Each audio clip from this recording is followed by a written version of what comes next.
Seja muito bem-vindo ao Reprograme Seu Cérebrocast, o podcast do método que mais mudou padrões cerebrais dos nossos alunos do Brasil. Procrastinação, falta de foco, ansiedade, falta de disciplina, falta de energia, desejo de fazer mais, mas não há algo ali que dá sustância para isso, porque o cérebro talvez não tenha sido adequadamente condicionado. E é exatamente essa a ideia desse podcast, te mostrar como você pode sim condicionar o seu cérebro dia a dia, a cada uma das iniciativas que você tem, atividades, e isso vai criando em última instância quem é você. Por isso que eu digo, você cria os seus padrões e os seus padrões criam você. Isso vale para absolutamente qualquer área da sua vida, seja a área profissional, seja no relacionamento, seja você como um empreendedor ou ainda como empresário. E se esse é o seu caso, esse podcast, esse nosso episódio de hoje, seguramente vai ser de grande valia para você. Afinal, trarei aqui um grande amigo, Marcelo Germano, da empresa Autogerenciável, mais de 4.000 empresários já auxiliados no Brasil, para que de fato a gente possa discutir padrões cerebrais aplicados ao dia a dia de uma empresa e diversas histórias vão ser interessantes que a gente vai poder discutir, desde, poxa, por que às vezes a gente fica tão preso e apegado ao que nós estamos habituados, fazendo com que, muitas vezes, outros concorrentes mais novos, mais jovens, simplesmente chegam e tomam espaço e a gente não percebeu por que isso aconteceu. Será que existe alguma relação com o nosso cérebro? Falaremos sobre isso. Falaremos também sobre o estoicismo aplicado a negócios, ou seja, como de fato a gente deveria alocar a nossa atenção naquilo que realmente nós temos gestão, mas a ausência dessa clareza e no dia a dia os problemas vão pegando, a gente acaba direcionando a nossa atenção para muitas outras coisas, fora inúmeras outras experiências, e o Marcelo vai ter a chance aí de dividir um pouquinho também na prática, como os momentos em que ele teve gestão do cérebro, qual foi o resultado, e em momentos como realmente, simplesmente, a gente pode sim se deparar com situações em que a gente está ali mais vulnerável, e o que ele fez para que de fato isso fosse superado. Vai ser super bacana esse bate-papo, essa história particular de como ele tinha ali um grande evento, talvez a grande apresentação dele, e ali o cérebro não colaborou. Ele vai ter a chance aí de trazer, vai ser um grande papo aí, uma grande conversa que vai te trazer boas reflexões, mesmo se você não seja um empresário, isso vai ser algo que vai te fazer entender e como você pode replicar isso para o seu dia a dia nas mais diversas esferas. Então, sejam todos aí muito bem-vindos. E aí, Luiz, você acha que esse bate-papo vai ajudar aqui também para a gente no Brain Power? Ah, cara, eu acho, hein? Acho que ajuda em quase qualquer lugar da vida, né? Você aprender a estruturar desse jeito as coisas. Mas é isso, um prazerzão estar aqui de novo, né? Depois daquela maratona de podcast que a gente gravou. Tava sentindo falta já. Tava virando um Total, padrão já.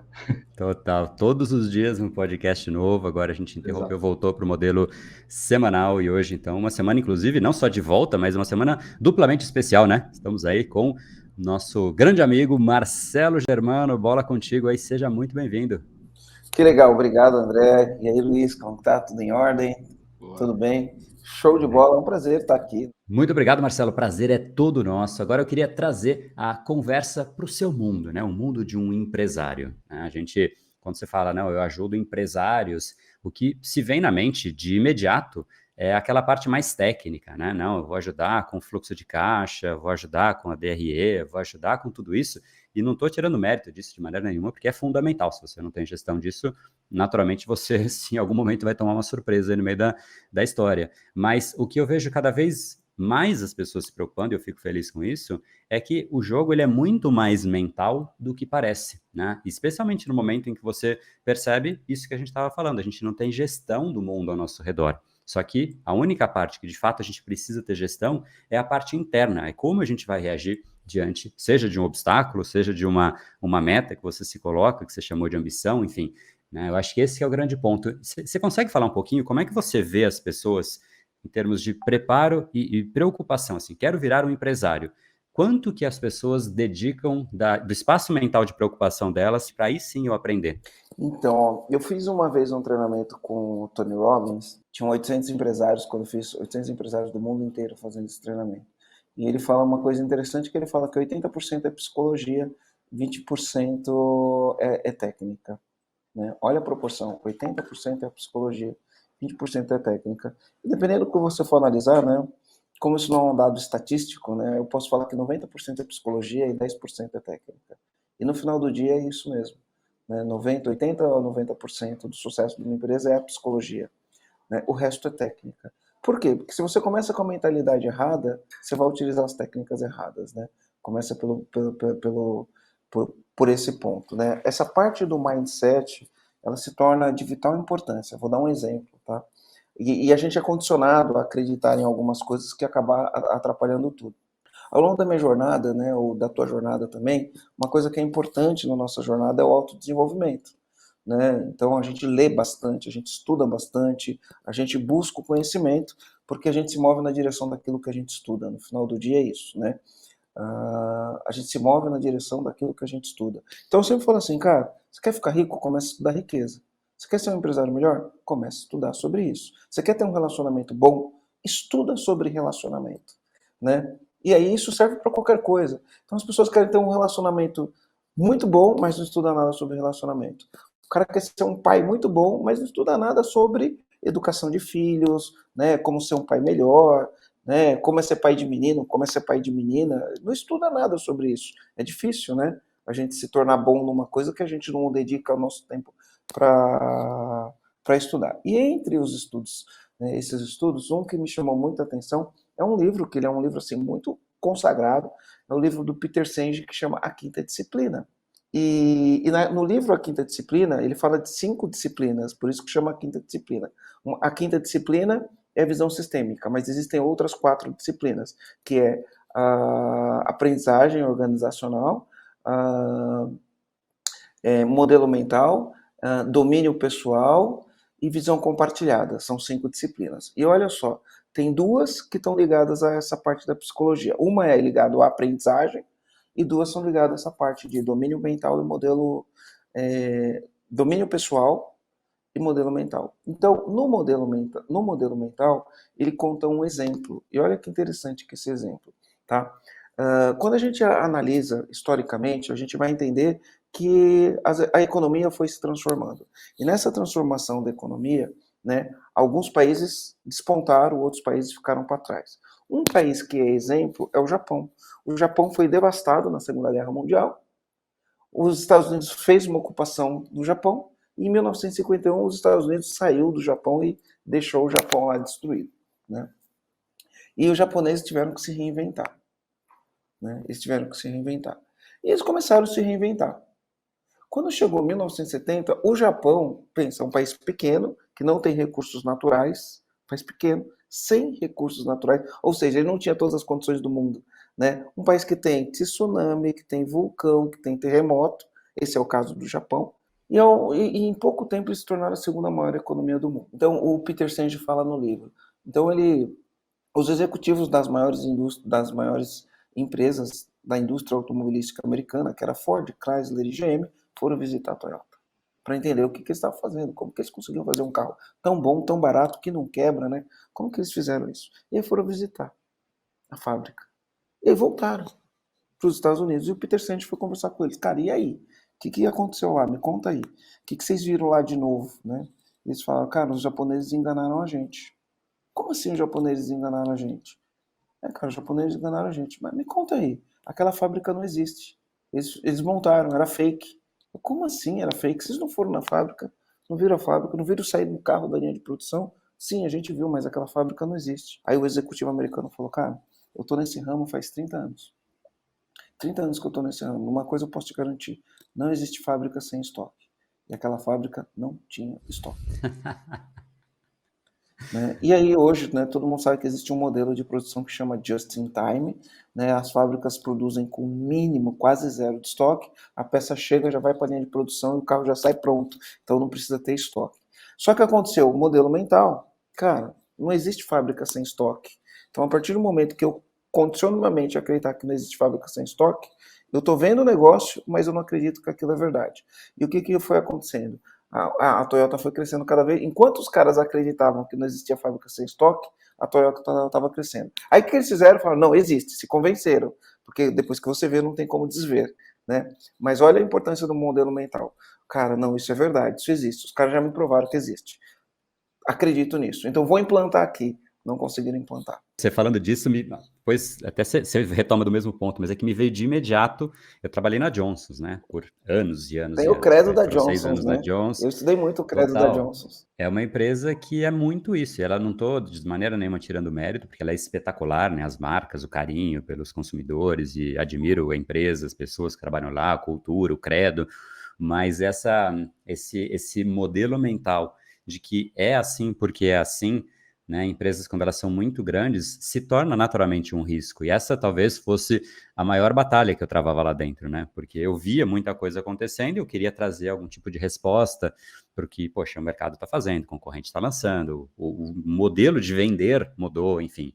E é tudo muito, assim, é refutado. Não, mas imagina, isso não existe. Mas está acontecendo, crescimento exponencial, né? Está acontecendo. Assim como se for pegar o Steve Ballmer da Microsoft, ele falou, isso daí, esse iPhone aí, isso aí não vai existir. Ele tratou como piada, né? Ou a BlackBerry falou que, imagina, um telefone sem Tem botão. teclas, né? Botão, É. enfim.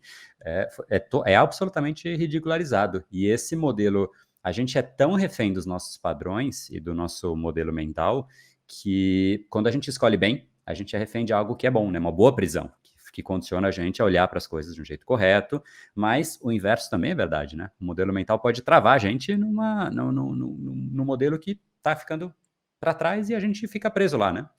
O Mas e aí, Darwin, ó, conta isso o já, final já, aí. já vai na linha de Darwin, né? Não é o mais forte que sobrevive, é aquele que Total. se adapta mais rápido às mudanças. E se adaptar rápido às mudanças significa, às vezes, né, você abrir mão de pensamentos pré-concebidos, né? E então a gente fala que aprender é difícil, desaprender é mais difícil ainda, né? Então, desaprender essas coisas que a gente aprende é um pouquinho complicado. A gente tem que ter muita determinação para desaprender o que a gente já aprendeu.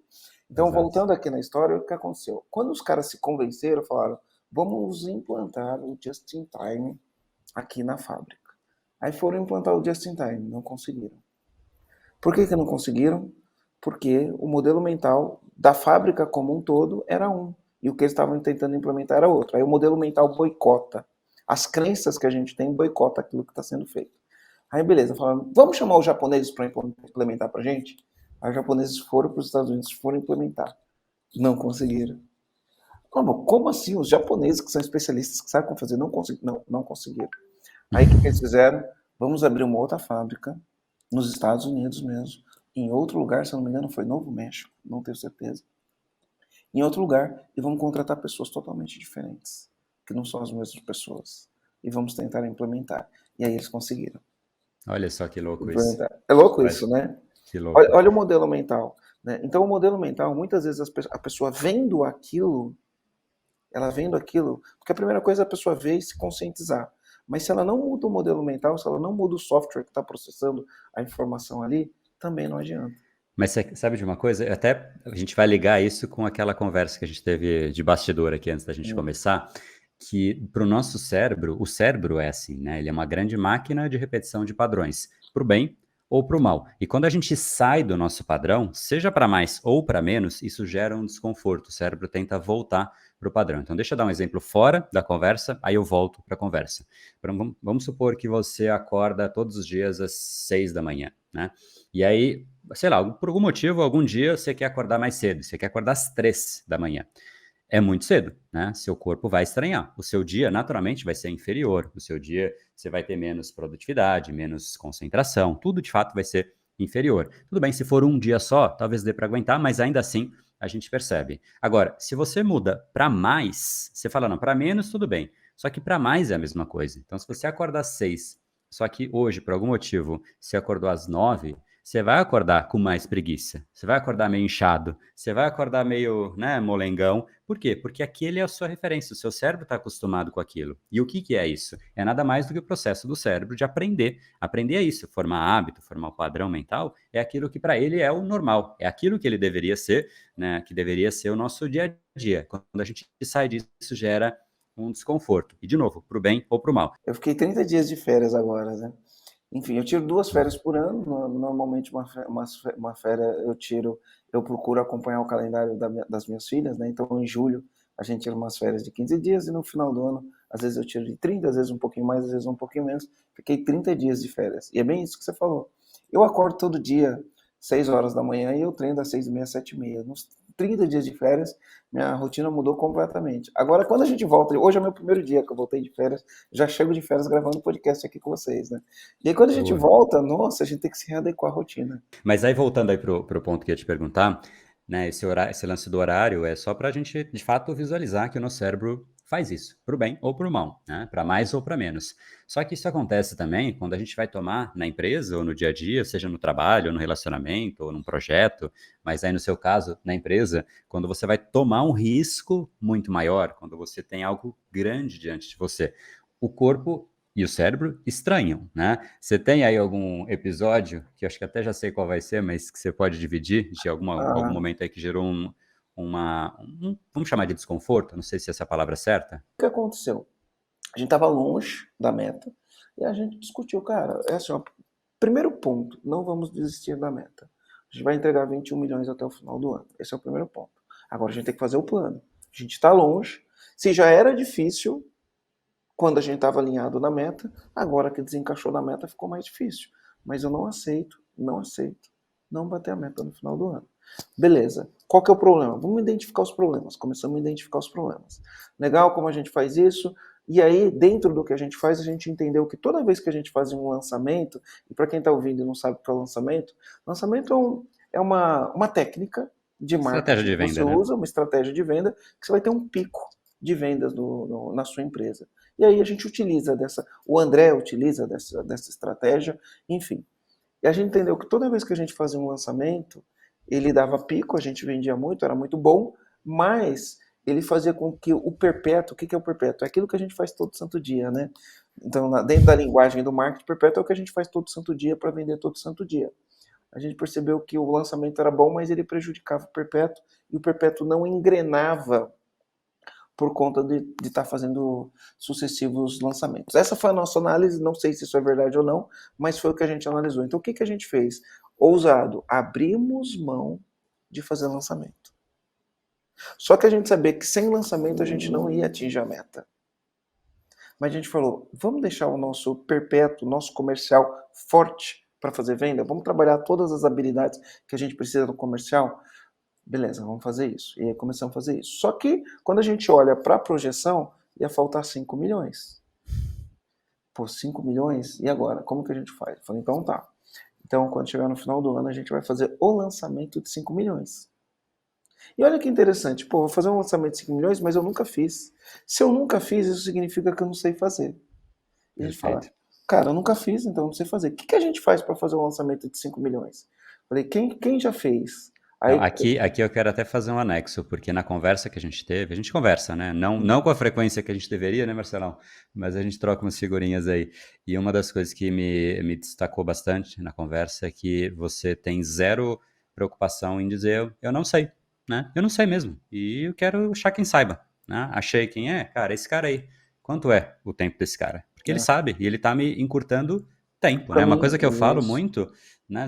O melhor gasto de dinheiro, que não dá para chamar de gasto, é investimento na raiz mesmo, é você investir em recuperar tempo, né? Enfim, esse ponto que você vai falar, só queria destacar isso, porque é exatamente isso que eu digo com tanta veemência acontecendo na prática. Então, diz aí, o que você fez quando você viu que não sabia? Aí eu questionei meu time, falei, cara, se a gente nunca fez, a gente não sabe fazer. Eu sei fazer de 1,5 milhão, 1,7 milhão, que eu já fiz um monte. Mas de 5 eu nunca fiz, então eu não sei. Então essa era uma coisa. A outra coisa era, para fazer um de 5, quanto que a gente precisa investir? Né? Em média, André, a gente investia 200 mil para fazer um lançamento de 1,6 milhão, 1,7 milhão. Para fazer um de 5, a gente tinha que investir 1 milhão e pouco. A gente nunca tinha investido 1 milhão e pouco. Então essa foi outra pergunta. Eu falei, cara, eu não sei investir 1 milhão e pouco, eu nunca investi 1 milhão. Porque quando a gente fala, para quem está ouvindo a gente, né? Quando a gente fala em investir 1 milhão, a gente investiu 1,7 milhão nesse lançamento, né? É 1,7 milhão em 15 dias. Que é dinheiro Uhum. que vai em anúncio e não sei o quê. Né? A gente nunca tinha feito, então a gente não sabia. Então essas são as perguntas. O que eu preciso para fazer um lançamento de 5 milhões? Então a primeira coisa é buscar quem sabe. Fizemos uma lista de pessoas que já tinham feito isso. Fizemos uma lista de pessoas que já tinham feito isso. Não é barato esse tipo de investimento, né? Mas ele ensina a gente a fazer, porque ele já fez. Quando a pessoa fez uma vez é sorte. Quando a pessoa fez 5, 6 vezes, ela aprendeu a fazer. É sempre assim que eu penso. Então contratamos ele e a gente não sabia, nunca tinha investido nesse volume. Também contratamos uma pessoa que já tinha investido esse volume de dinheiro várias vezes, né? E aí a gente foi fazer isso. Então, se planejamos para o fim do ano, a gente tinha...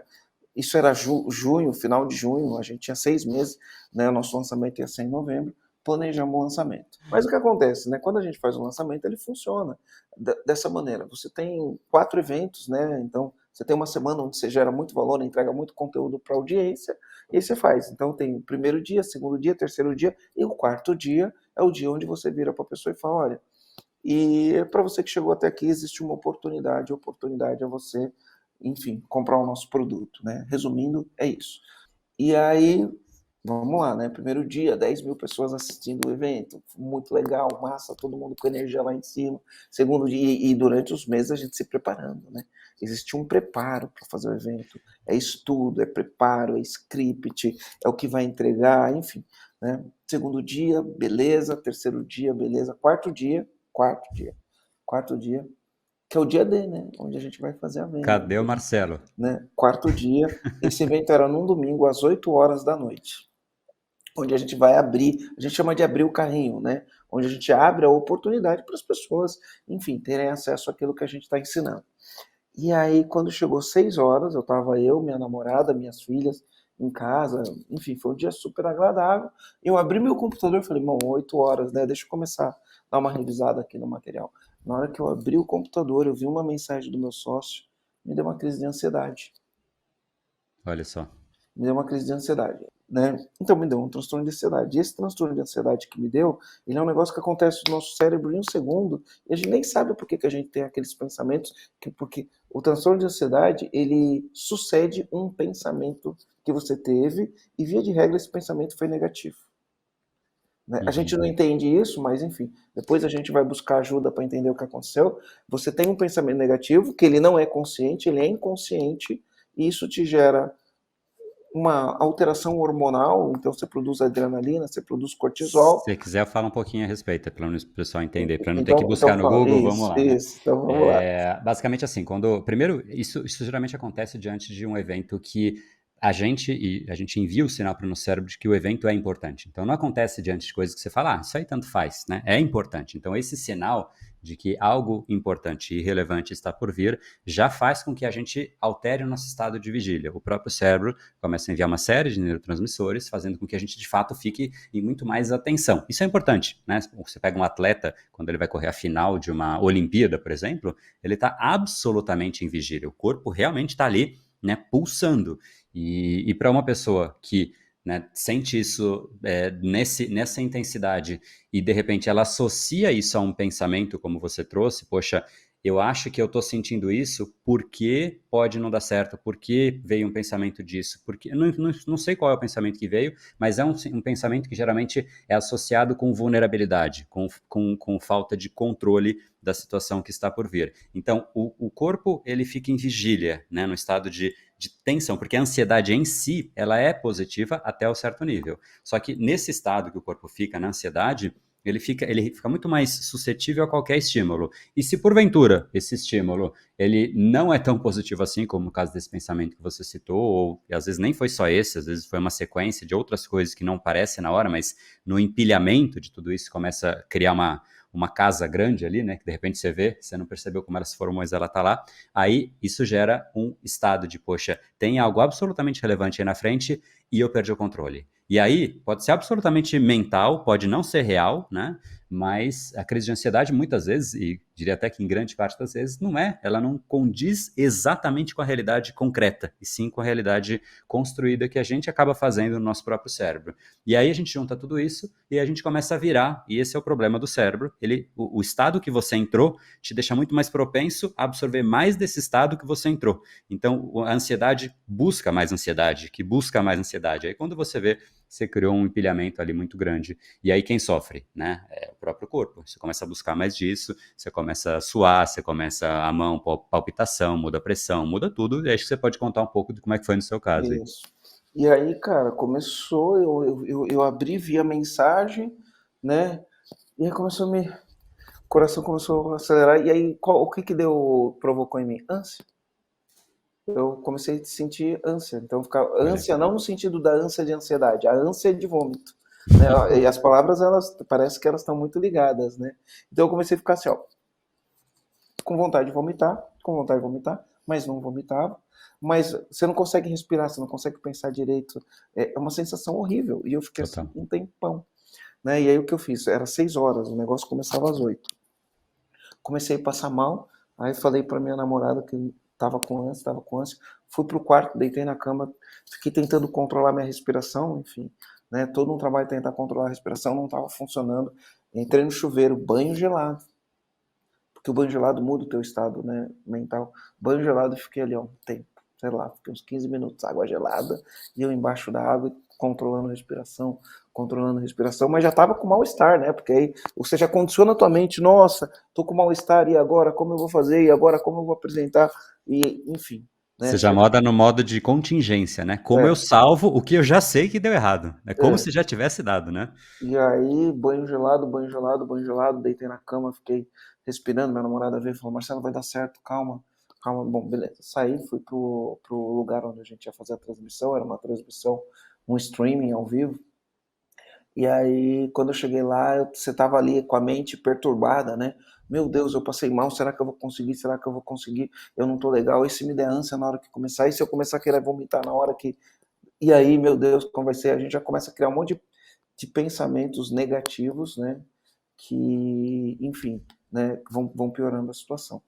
E aí, cara, eu cheguei lá no local, parei, me concentrei, comecei, enfim, fazer minhas orações. Cada um tem um tipo de coisa que acredita.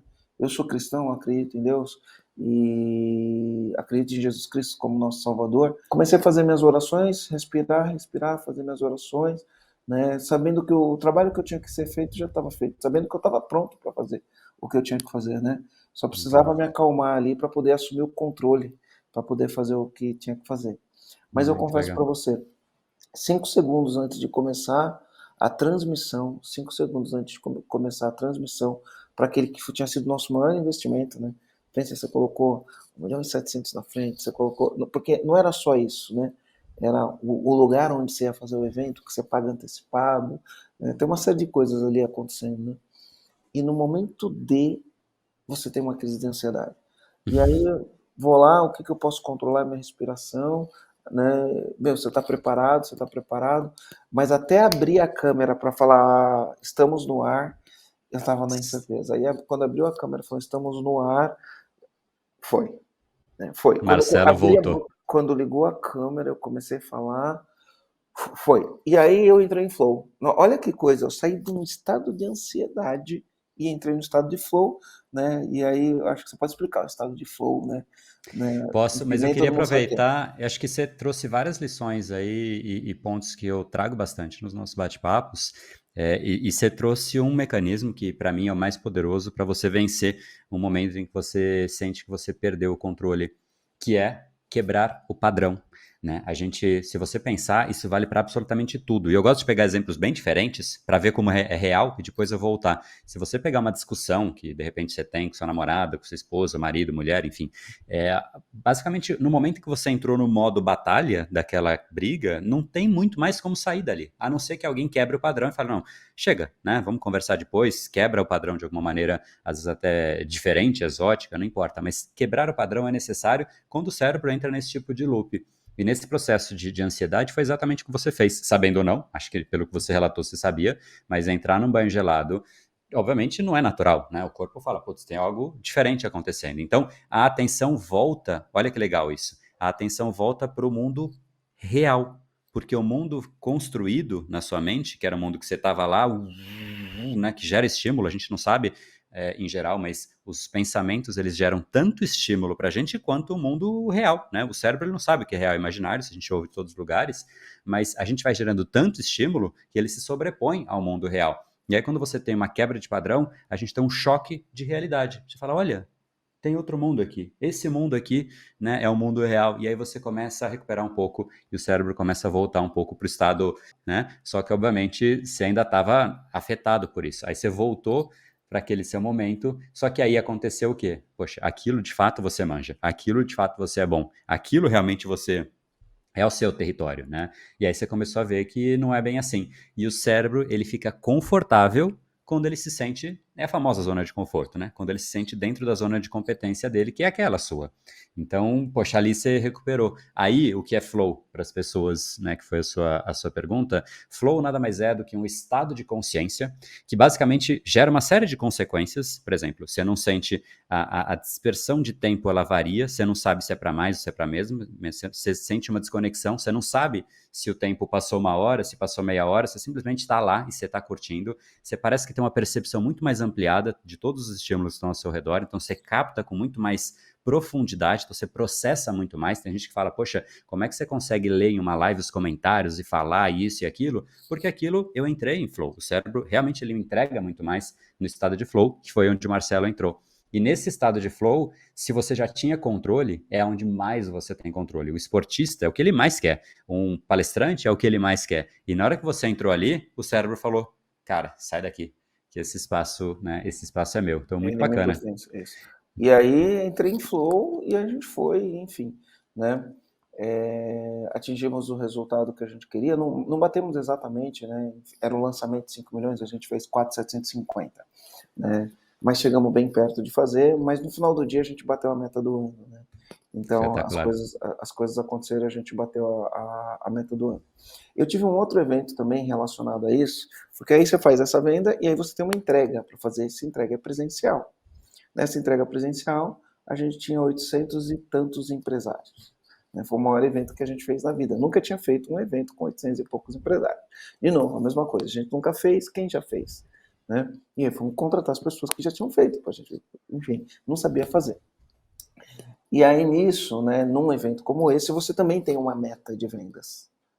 Né? E a gente tinha uma meta. E olha que coisa interessante. A gente tinha um produto que a gente ia lançar e a gente tinha um gerente desse produto que a gente ia lançar. E tinha um deadline para esse produto ser entregue. E esse produto não foi entregue no deadline. E eu chego no evento onde eu precisava fazer essa venda para, enfim, bater o resultado do ano. E aí o produto não está pronto. O produto não foi entregue. Né? E aí você fala, e agora? Né? Como eu vou fazer? Né? Fazer um evento desse é um investimento muito alto. Né? A gente investiu por volta de, só para você ter uma ideia, por volta de R$ 1.200.000 para entregar o evento. Né? E a gente tinha uma meta de venda, um objetivo de venda dentro desse evento. Né? E dentro desse objetivo de venda, dentro desse evento, era um produto novo que a gente estava lançando, mas o produto não ficou pronto.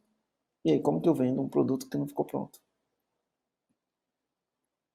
E aí, essa pessoa que a gente contratou, que já tinha feito vários eventos grandes, né?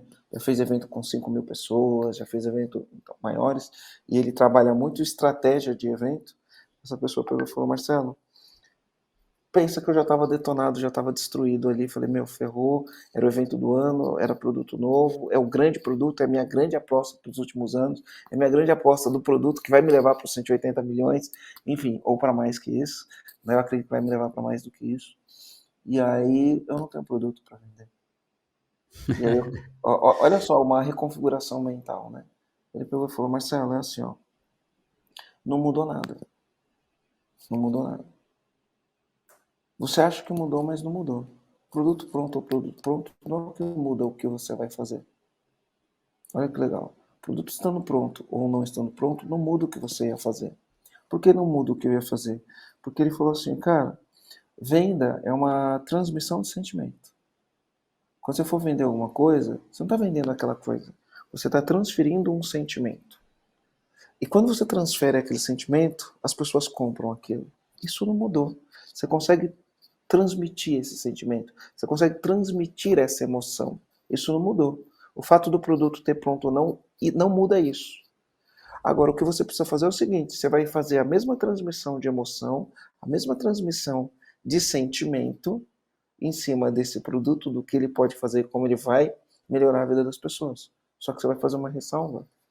A ressalva que você vai fazer é o seguinte, né? Você só vai ter acesso a esse produto no dia tal. E a gente fez isso, né? Então, aí a gente adaptou uma narrativa, e a narrativa é apartamento na planta. Como que é um apartamento Total. na planta? Apartamento na planta você vê o projeto, mas você não vê o prédio. Total. Né? E no fundo, a gente precisa dessas histórias, né? A gente tem que Isso. escolher a realidade, aliás, a gente tem a realidade, mas a gente escolhe a realidade, a história que está por volta daquela realidade. E tem Isso. gente que escolhe uma história que desfavorece, né? E tem gente que escolhe histórias fantásticas, como essa que você acabou de escolher. Porque assim, ó, eu tinha escolhido já uma história, estragou meu ano, não sei o quê, não vou entregar, não vou bater minha meta, como que eu posso no dia do evento mais importante? Aí a gente começa a entrar no Não, imagina se você catastrofização. entrasse no evento É, desse jeito. Você ia falar, isso, putz, que né? porcaria, né?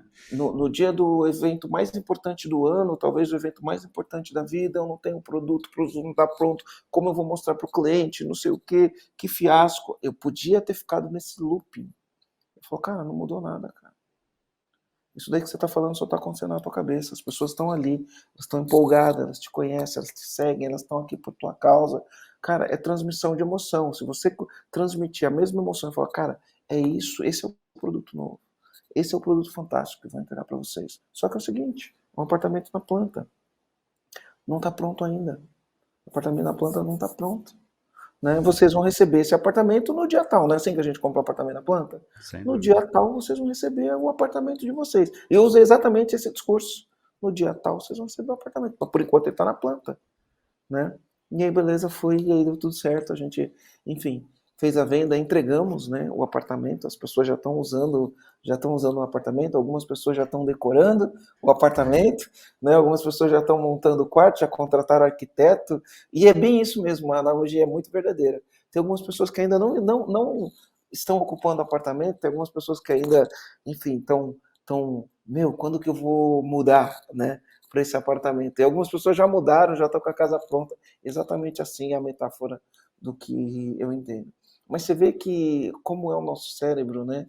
Cara, eu estava construindo uma narrativa muito ruim sobre aquilo, pelo fato de o produto não estar pronto, né? Isso não muda nada que eu fiquei puto com, enfim, com quem era para ter entregue e não entregou.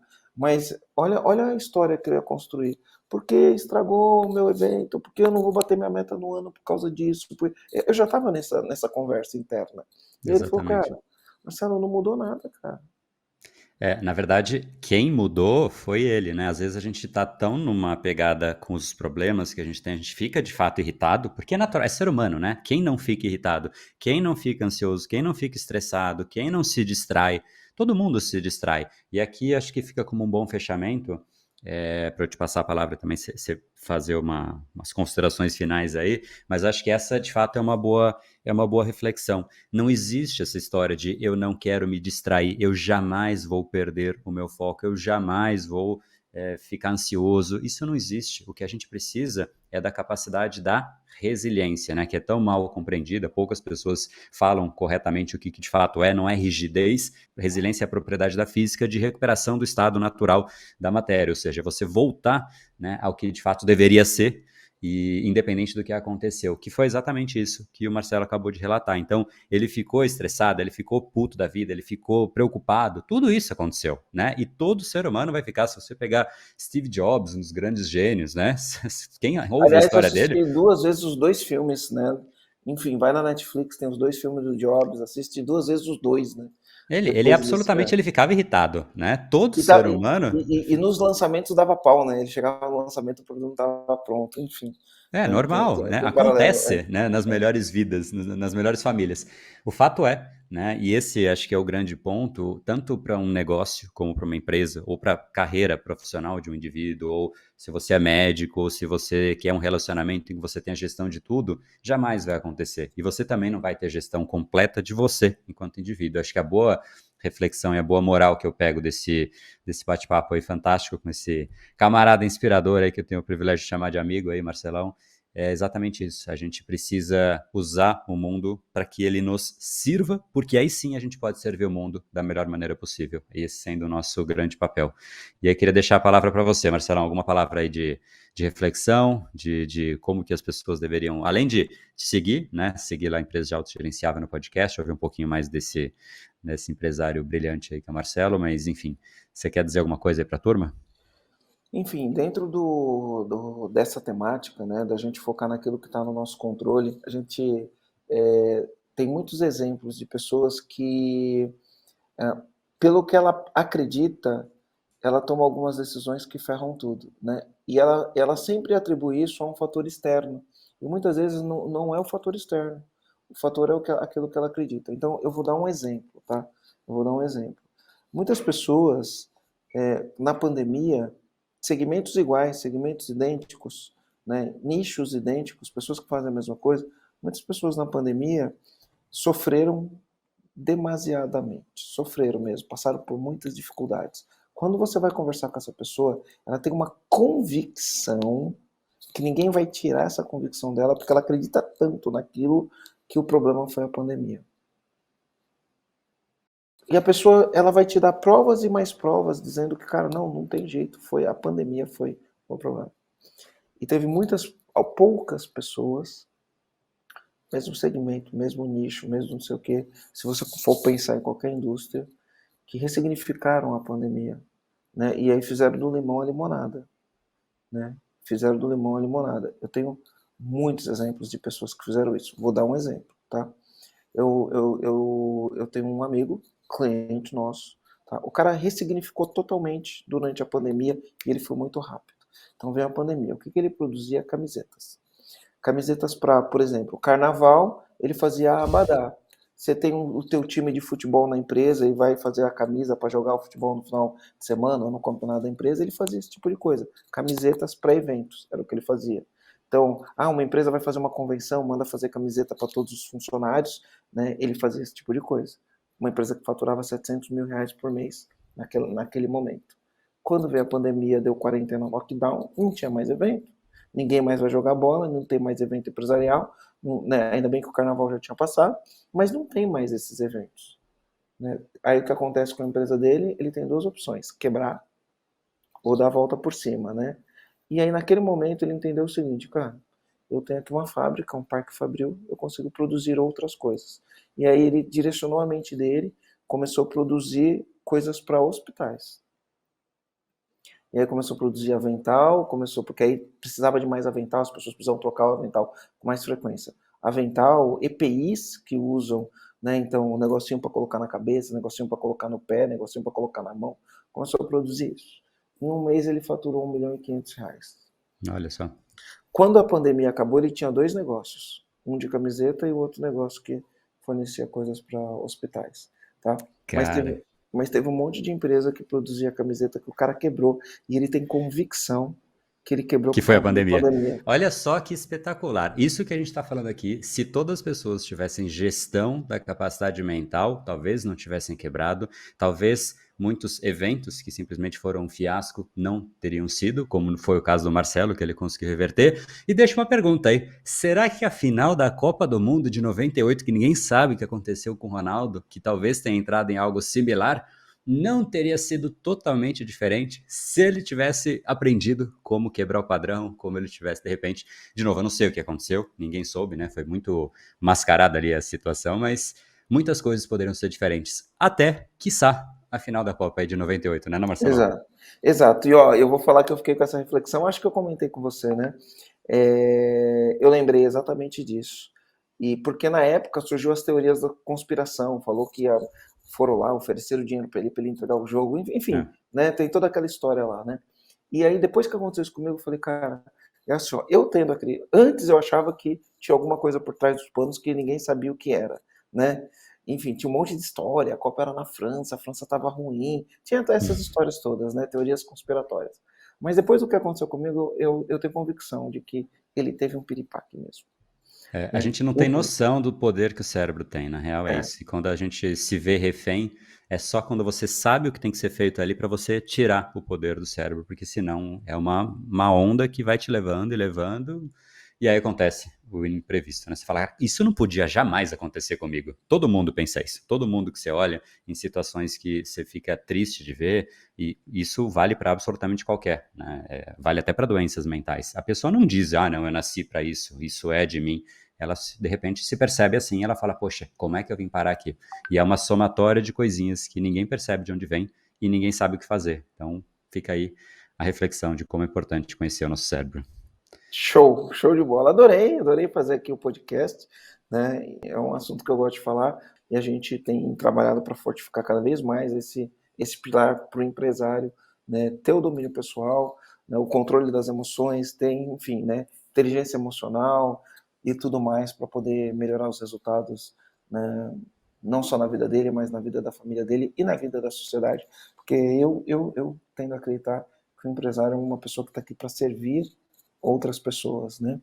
Então, se ele tem, quanto mais inteligência emocional ele tem, quanto mais domínio pessoal ele tem, né, quanto melhor o modelo mental dele, mais pessoas vão ser servidas por essas empresas, desses empresários.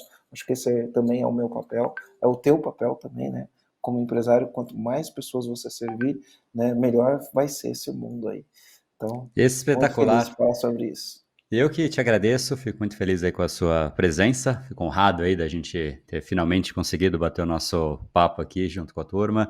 Então, queria te agradecer pelo tempo, agradecer a todo mundo que está aí ouvindo esse nosso podcast, esse episódio especial aí com o Marcelo Germano, empresa autogerenciável. Procura lá que você vai gostar bastante das reflexões e deixo um enorme abraço. Agora a gente vai se encontrar no nosso próximo episódio. Eu vou falar mais a respeito dessa tal palavra propósito. Será que isso se relaciona até com negócios? Será que de fato é algo que é importante para o nosso cérebro? Se fala muito sobre esse tal propósito de vida por aí. Será que a gente tem? Todo mundo tem? Será que precisa disso? Será que é meio que abraçar a árvore? Ou o nosso cérebro realmente precisa? Essa resposta você vai descobrir no nosso próximo encontro. Deixa um grande abraço. Marcelo, obrigado de novo. Tamo junto. Obrigado, André. Um abraço. Tamo junto. No brain, no gain. Valeu, galera. Até mais. Valeu.